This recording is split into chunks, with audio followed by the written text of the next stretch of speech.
సరే, ఇవాళ మనం ఆనందభంతే జీవితంలో జరిగిన రెండు ముఖ్యమైన సంఘటనల గురించి చాలా క్లుప్తంగా చూద్దాం. అంటే బుద్ధుడి ముఖ్య శిష్యుల్లో ఒకరైన ఆనందుడి కథల ద్వారా.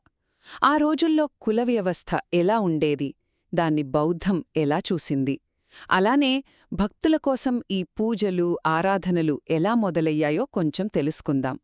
మొట్టమొదటిది ఆనందుడు ప్రకృతి అనే అమ్మాయి కథ. ఈమెనప్పట్లో అంటరాని కులంలా చూసేవాళ్లు. అయితే ఓసారి దాహంతో ఉన్న ఆనందుడు కులం గీలం పట్టించుకోకుండా ప్రకృతిని మంచినీళ్ళడిగాడన్మాట. అమ్మా, నేను నీళ్లు అడిగాను, కాని నీ కులమేంటని కాదుగదా అని చాలా స్పష్టంగా చెప్పాడు. దానికామె ఇంప్రెస్ అయ్యి ఆనందుణ్ణే పెళ్లి చేసుకుంటానంది.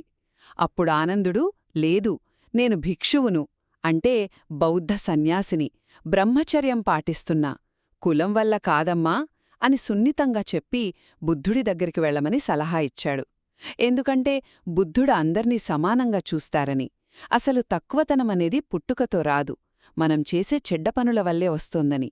అదే వసుల సుత్తం సారం చెప్పాడు.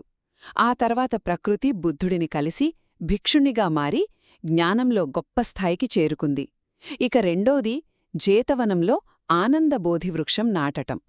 బుద్ధుడు ప్రయాణాల్లో ఉన్నప్పుడు ఆయన లేని లోటు తెలియకుండా భక్తులకు పూజించుకోవడానికి, కాస్త స్ఫూర్తి పొందడానికి జేతవనంలో ఏదైనా గుర్తుండాలని అనాథపిండికుడు అనే గొప్ప దాత అనుకున్నాడు.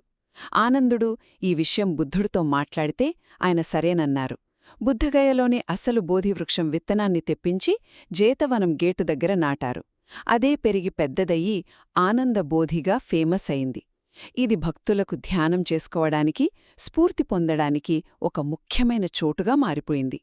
చూశారుగా, ఈ సంఘటనలు మనకు ఆనందుడి తెలివిని, బౌద్ధ ధర్మం చెప్పే సమానత్వాన్ని, భక్తిలో ఆచరణాత్మక పద్ధతుల్ని చూపిస్తున్నాయి.